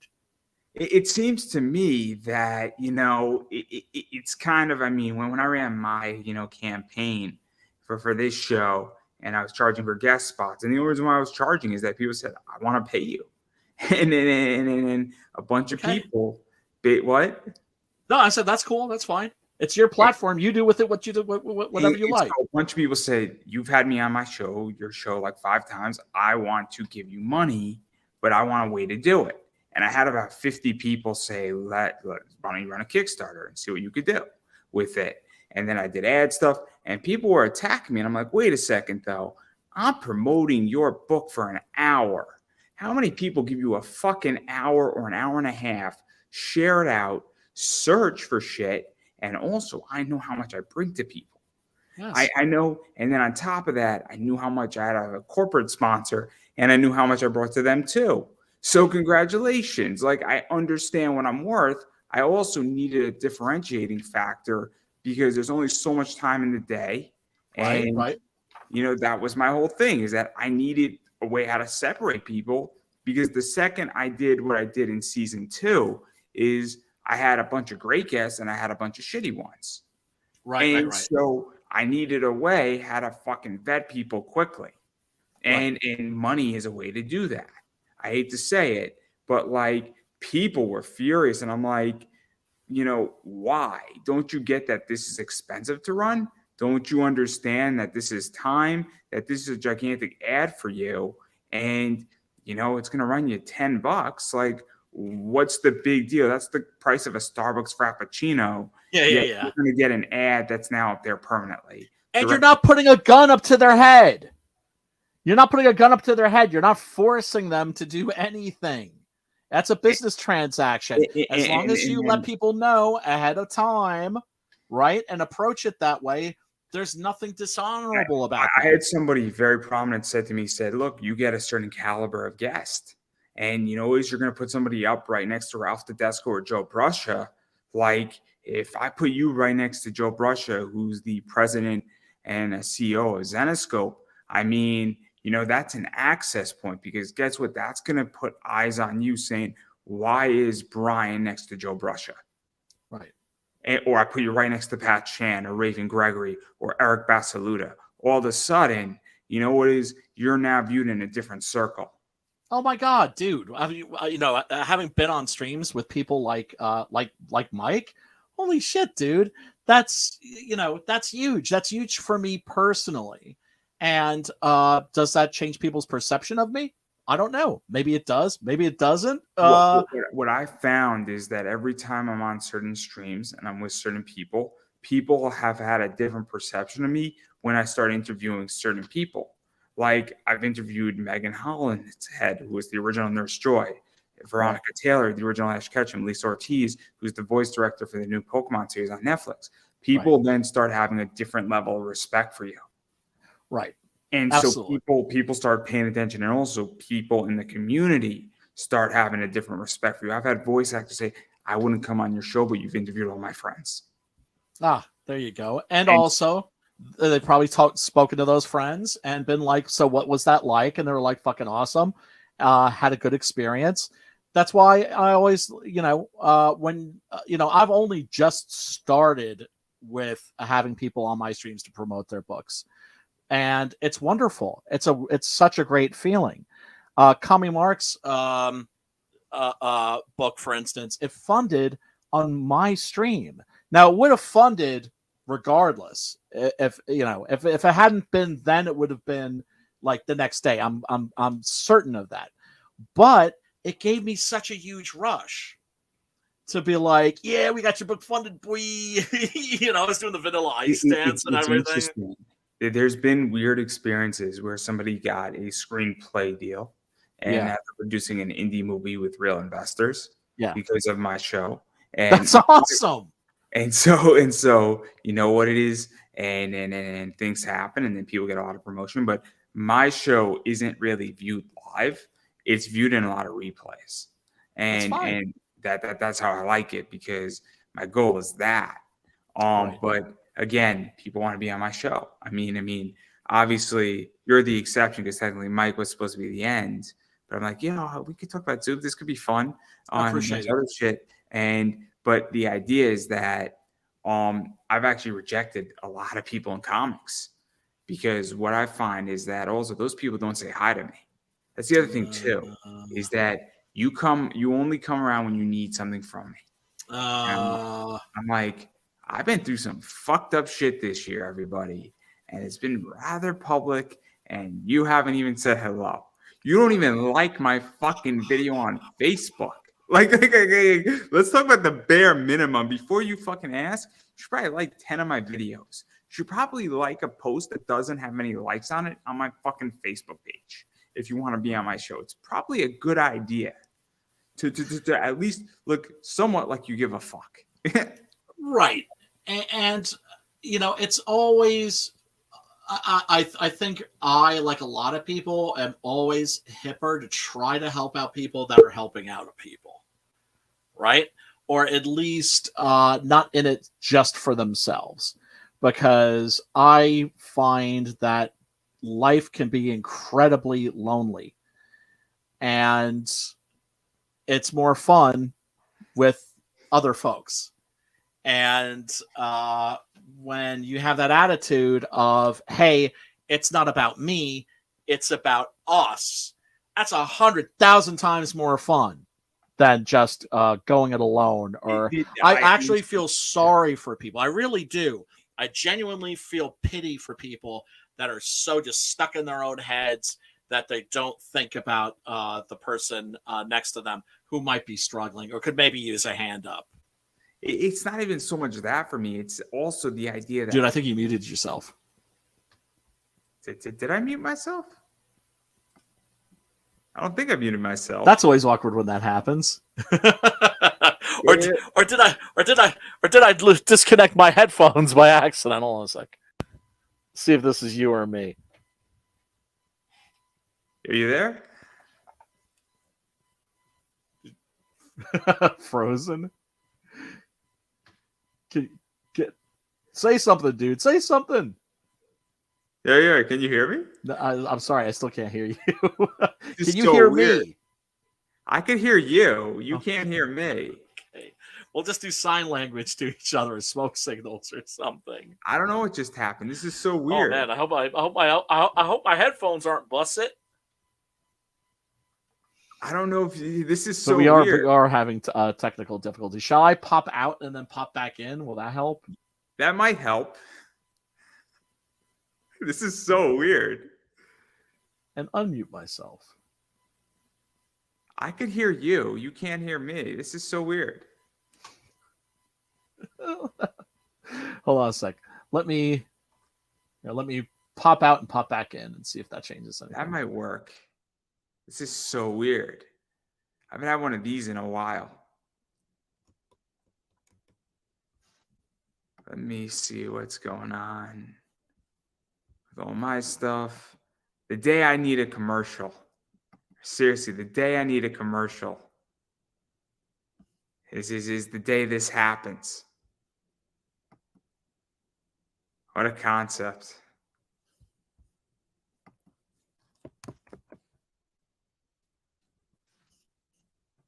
The day I need a commercial.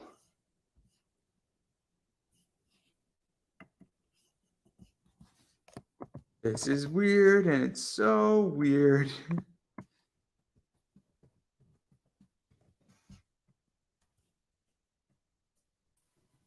Right now, I can't. I don't know if you could hear me now. Yeah, I can. Oh, that was so weird. I was just going to go download a commercial and get one just to keep us all occupied for 2 minutes. I'm sorry about that. Wait a second. What am I apologizing for? It wasn't my fault. Well, maybe it was. I don't know. But I was just going to grab a commercial, check it out, see what the hell's going on. And, everything is good. And, Thank you so much for having me on too, dude. I really do appreciate that. Regarding the Zoup question. Yeah. Let's go back to Zoup. Sorry, we get on tangents on this show. That's also, all good. I didn't really prepare. I winged this one. Usually I'd write questions, but I decided to play Sonic Frontiers last night instead. Oh shit. Well, hey man, you got to have your priorities straight. I respect that.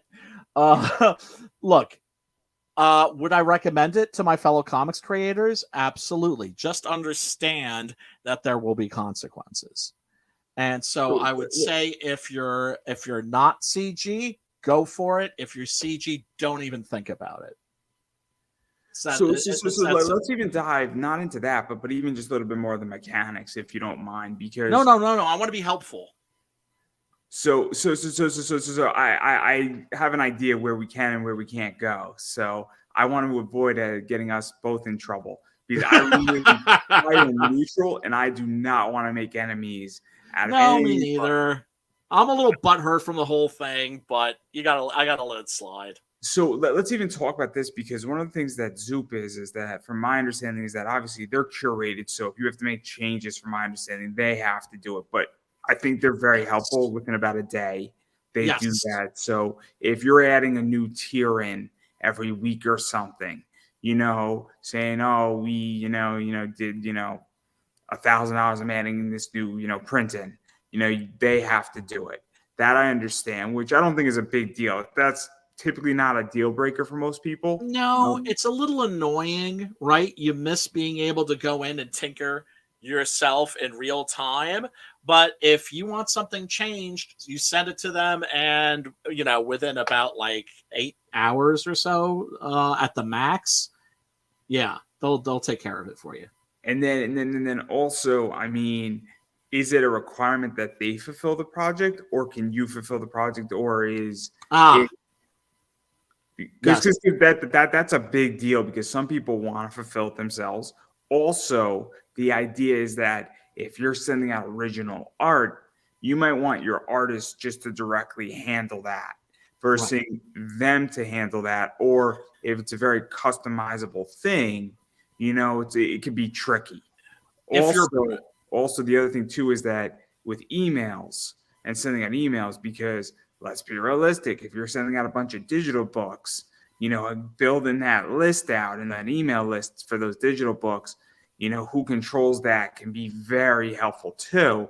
Absolutely. If you send them your digital book and then they handle it and you don't have that list, I'm outlining like 4 different problems for a reason. Right. Absolutely. And those are all really good questions.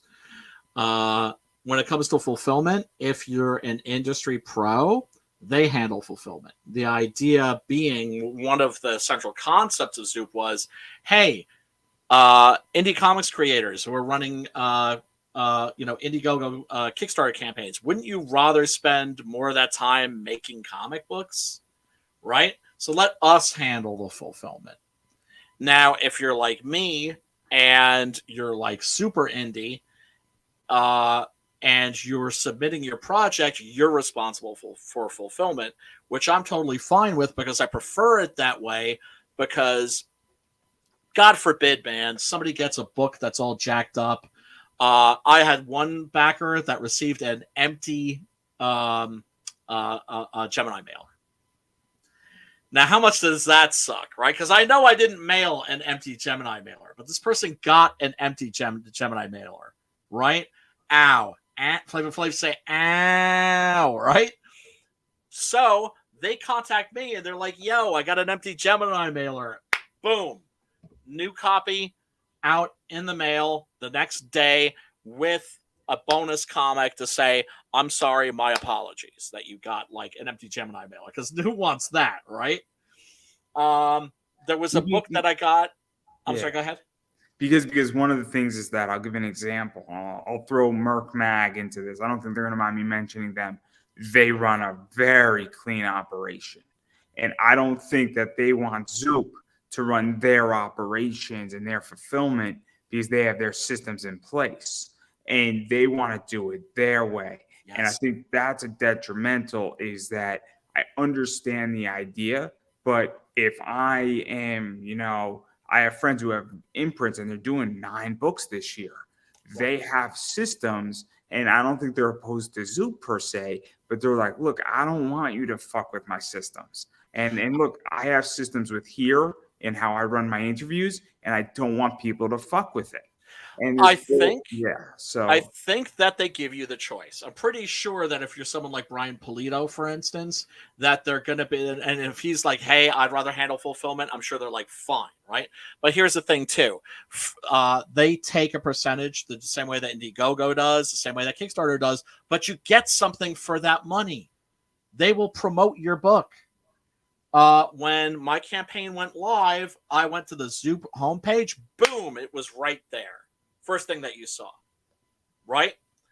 And with fulfillment, I'm guessing that that's probably negotiable.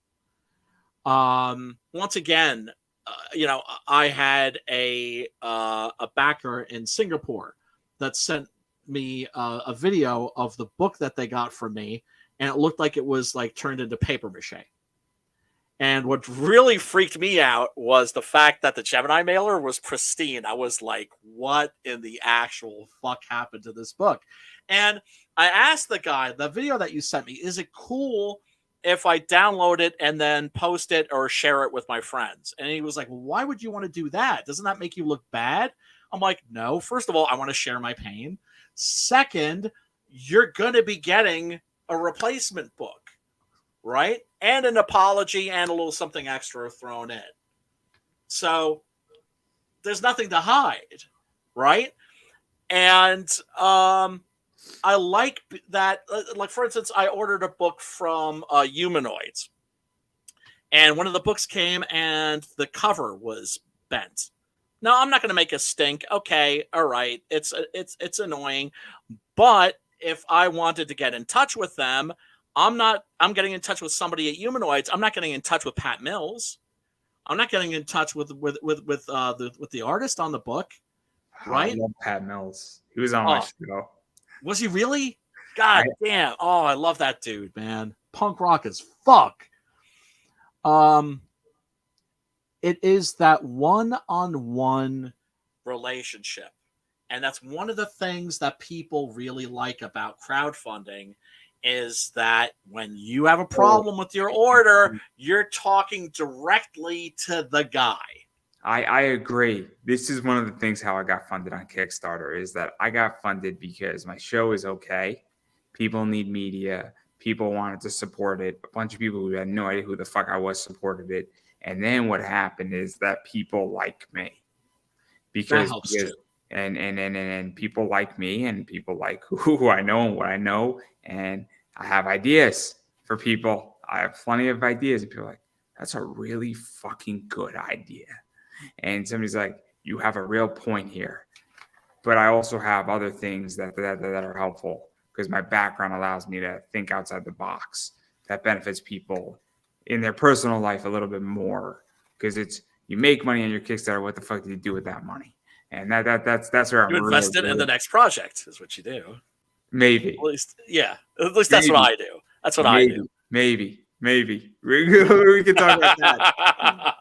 I have a slightly different philosophy, and when people right. what I have, they're like, you're making a lot of sense. My biggest pet peeve is that if your book costs you 6 G's to make, and that's issue 1. Issue 2 should cost you 6 G's too. If you raise 12, you should not exceed $6,000, or at least you shouldn't exceed $7,000 on issue 2. But I see people going, their expenses are going from issue 1 from $6,000 to $10,000. I'm like, that's not good business sense.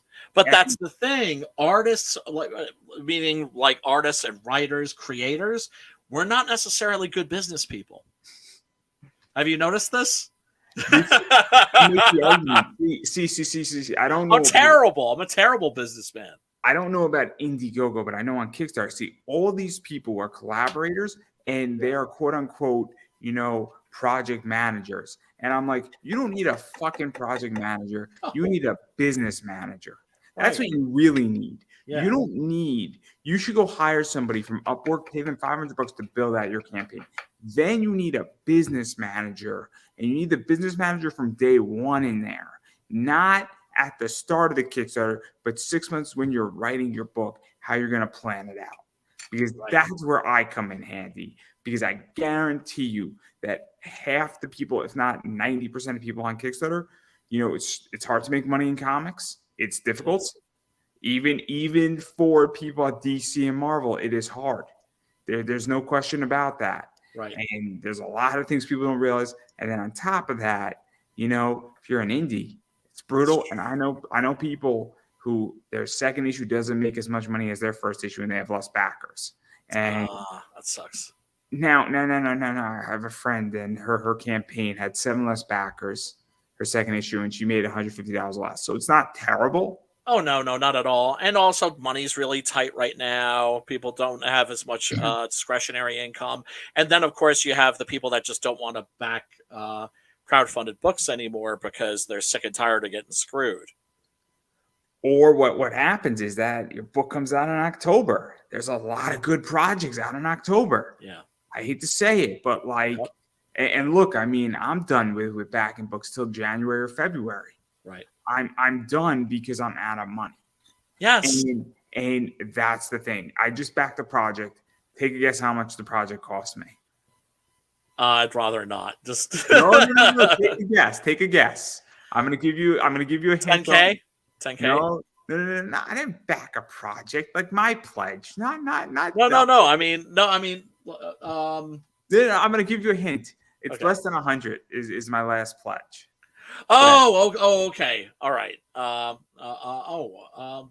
Like maybe like 50, 25. It's lower than 25. Okay, 12. Lower than 12. A buck. I spent $4 for 6 cards. All right. That was my last pledge, and that is my last pledge for the year. That it's an Ultraman trading card set. Oh, sweet. It's $4 for 5 cards plus a promo card. I'm like, I can't not back this for $4. Is that for the new shit? Is that for Shin Ultraman? It's Richard Park cards, and I don't know. He did an Ultraman set already, and this is like the second one. I'm like, for $4, I could have a blast. Yeah. I can have a good time for $4. Where else am I going to have so much fun for $4 in April when I'm going to get it in the mail? I'm going to open it up. I'm going to be like, this is fun. I can't even buy baseball cards for $4 anymore. And fun is what it's all about. This is supposed to be a fun hobby. It always was. And by keeping it fun, that's really the responsible thing to do. I always tell my fellow comic creators, if you're not having fun doing this shit, you're being unprofessional. I mean, I'll be very honest. I have a blast running my eBay business, selling comics. That's awesome, dude. I have a blast doing it. I'm making real money. I'm having a crazy year. I'm having a blast, and I get to keep merch. I get to sell merch, and I'm profitable. And that's awesome. I should send you my collection because I don't know how you're doing it, because I had to shut my eBay down because I was just getting robbed like a motherfucker. It's not even that. I'm selling modern books. That's what's crazy. I'm selling modern books at a 3 to 4x. That's amazing. I'm selling variants, and I have it down to a science. And I long books, And I mean, I just sold a book for $180. I had to pay $25 for it that I had a whole time on for 5 weeks. Right. That's unheard of. And I'm a little sad to see the book go, but Sure. $180. And the pack cost me $120. So one book out of the pack basically paid for the entire pack and then some. And then I have 3 other books. One of them I'm selling for 75. And then actually, no, I'm keeping 2 for myself. I'm selling 3 out of the pack. One of them I'm selling for 75 and the other I'm selling for 100. I'll get 60 on one of them most likely, and I'll get about 90 on the other. Nice. That's awesome, dude. The greatest sale I ever had with Zenescope is that they sold 3 statues at a discount that are normally $65, $70 for $50 a piece. And with that came 2 comic books, a 125 and a 75 print run. Oh my God. I kept the statues. I sold the 2 comics because I wanted the statues. My mom thought I was crazy. I said, you got to trust me. 6 weeks later, I sold the 75 print run for $140. That's awesome, dude. So now I'm down $20 after eBay took their position. Then 3 weeks later, I sold the 125 for like 110. Nice. So I made money and I got my statues for free. That's My fantastic. mom was unhappy because now I had statues. But I was ecstatic. And this is the art of the deal, everybody. This is the art of the deal where it's understanding what's valuable. Tom Hutchinson did something with Critter, where the action figure with the 2 set or both the variants came with 2 comics. Oh, that's clever. $200. You can find those books. There's only 200 of those books. If you bought the action figures, you could either sell the action figures or the comics, and it probably would have taken out 50 to 60% of the entire order, if not the entire order. Damn. So this is, again, the art of the deal. And this is what I think creators have to understand is that maybe if you're selling 3 books, one of those books is going to pay for a good chunk of this order. And there you go for whoever's buying it. And maybe, they like 66% of it, but they don't like the third. And that's where you find value because every collector is a seller at some point. Yeah. Well, generally speaking, I mean, like I was never a collector. I was always just a reader. That's to say my thing was always buying comics, back issues, because I just wanted to read them. Right. And so I never had a emotional issue parting from comics, except for a handful. And those aren't anything that are especially valuable, except, there's a sentimental value. Right, like I'll never part with my with certain comics because I remember buying that comic, and it means something to you emotionally. I found a Zenescope number 5 Al Rio cover in the wild. Nice. And book's maybe a $30 book. It's a cool book, great condition. Nice. It's early Zenescope, like at their infancies, but it's Al Rio. Nice. And so I found it on my birthday, Oh, that's sweet. And it was in the wild. I'm like, oh my God, this is awesome. This is cool. And I then found a Dynamic Force Al Rio as well the same day, and a Michael D. Pascal one that's more modern. And I'm like, because I interviewed Michael. Michael's been on my show like 5 times too, which is crazy. Nice. Great artist. I think the last interview we spoke about like nothing for like 3 hours. But anyhow, that's cool. Those are fun.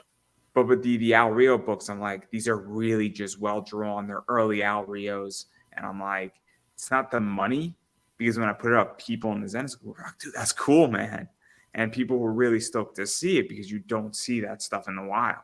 And so it's very cool. It's like finding cool Tomb Raider books in the wild. Right. And it was the hunt that was exciting about it. It was like an $8 book. And I'm like, this is cool. And that's awesome. That's something that was cool. And then I almost bought a Zenescope number 2 book. That was like a $40 book. I'm like, Well, I remember in the 90s when the speculator market was at its peak, and you had these cats that were buying, like 500 copies of like X-Men #1, which is why X-Men #1 ended up selling like 2 million copies. Didn't mean that there were 2 million readers. Do you know what I'm saying? It was just a lot of people buying the book as an investment. And then, of course, the not understanding that the reason why comics or anything are sell for a lot of money is because of their scarcity. That's what makes something collectible. Is its scarcity? It's scarcity and it's pump. So if you bought 500 copies of X-Men #1, the giant size one, you're doing good now. But remember, if you bought it, what was it, 94? I want to say, or when was it? 97, maybe. Although I'm not the one to ask about that, but that would be my guess. We're talking almost 30. Are we talking almost 30 years, or are we talking more like 20? 25, like right? 25. Yeah. So this is one of the things that people don't understand is I've actually looked at a prospectus of Hulk 181. Hulk 181 has a annualization rate of 4.5%. That is fucking shit. Yeah. That's okay. That doesn't mean that what that means is that if you took it from 93, the first 9.8 that came out on the market was 93, and tracked it to 2019, it averaged every single year 4.5% on top of each other, compounded. Now, some years it went up 40%, and some years it went down 30%. But if you look at an S&P 500 index fund, the S&P 500 beat Hulk 181. So if you took $300 and put it up against Hulk 181 9.8, CGC in 93, and wrote it out to 2019, you would have more money in an S&P 500 fund. God damn. And the reason why that was documented is Raleigh had a Hulk 181, and that was in their prospectus, is their annualization rate of how it has been tracked since 1993. And they have to disclose that to the SEC. Right. And this is why this is such a complicated field. Because, but again, if you bought it in, at a certain point, it was an $11,000 book, and you sold it in 2018, it was like a $33,000 book. So you would have beaten the market if you bought it in a certain time frame. Yep. But if you longed it for the same thing and put it over time, but then there's other books that beat the S&P completely. And the only reason why I use the S&P 500 is that is the standard top 500 stocks in America. Yeah, I mean, my goodness, man. That's handy knowledge, and that's why I charge a lot of money for this knowledge. Rightfully so, because you're going to be making people money. And why not monetize that shit? It's also making money in a non-shady way, because it's not like the gurus. My class, just full disclosure, because I've already said this. My class teaches the basic skills. There is no one book that I pump in my class, because there's a million ways how to play comic book investing. But you need to know the 33 different types of variants. You need to understand how to calculate a ratio. There's a mathematical formula, because that's going to change the way you run your business. Understanding that if they say there were 600 books printed and there's a 1 in 10 ratio, you need to understand the maximum number of books that are out there. That is not how many books are out there. There are far less. Wow.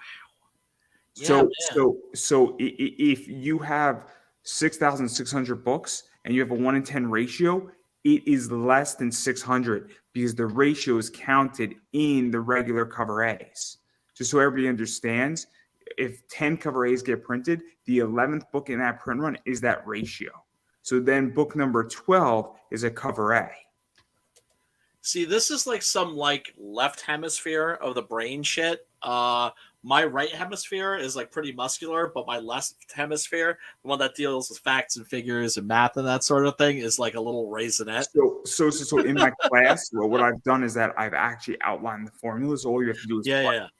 So that's fantastic. you don't need. I had somebody who's a chem major essentially do this for me, who is my best friend, and so he's more into math. His dad is like a math genius, and so he inherited those genes. I inherited social studies. He did my chem labs. I did his social studies homework in high school. Nice. And then my mom just found out today. She said, "I didn't know you were a cheater." And I said, "But really, Mom, isn't it brilliant though that what I did, because I got like an A- in chemistry and I barely passed the New York regions." Look, dude, that's not cheating. That's finagling the fucking system. That's all that is. No, that's called being a good businessman in high school. Yeah, there you go. Dude, I am gonna have to peace out in a little bit. I should probably let you promote yourself. I should probably let you go. No, that's cool. I mainly wanted to know if there was any other things that I could clarify. Not on the record. Okay. Okay. But yeah. Where can people find you, bother you, hit you up? We got on a bunch of tangents, but again, I don't think you're the last one. But I think that it's interesting with what happened with you and Zoup, because I think it was successful. I just think that, my take is that Comicsgate wasn't there with it. And there was social problems versus the actual platform. Yes. The platform itself is excellent. The people were excellent. They were really wonderful. I had a great experience with them. It's just that I mistakenly thought that there was some political shit going on, and also that I thought I could take my audience from CG with me, but they weren't willing to make that trip. And so now we're stuck with Indiegogo, and the more we learn about Indiegogo, the more shadier and shadier they're turning out to be, but we're stuck with them. The end. So I'm not going to push any harder because I don't think I should. But I do want to give you a chance to promote yourself. Where can people find you, follow you, find your I'm on work? the Twitter. I'm at the Twitter at Brian Christgau. I'm on the Facebooks at Brian Christgau. I got a YouTube channel at Brian Christgau. Go check that out on every Tuesday at 8:00. We're doing the CG horror movie club, where we get together, watch a horror movie in advance, then get together and talk about it. It's always a movie that's not behind a paywall. So you can find the link in the description so you can watch it beforehand and then give us your opinion during the stream. Or if you watch the stream and you're like, damn, that sounds dope. Like today where we're talking about a lost John Carpenter movie called Cigarette Burns. And you're just like, damn, that sounds great. Where do I find it?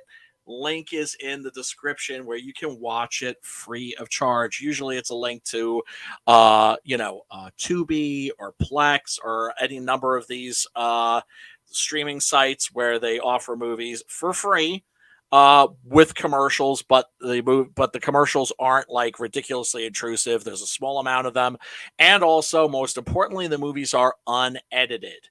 And now we're setting it up so that we can have people on to promote their books, and they can pick the movie, or we'll pick a movie that's somehow related. Next week, for instance, we're having the Frog G boys on, and so of course, naturally, the movie will be Frogs with Ray Milland. And then, of course, on Indiegogo right now, you can get the Six Gun Gorilla Volume 2 trade paperback, The Great Silence, either by itself or with Volume 1. And that will be wrapping up the Six Gun Gorilla Long Days of Vengeance arc. So it's going to be the whole shebang-a-bang.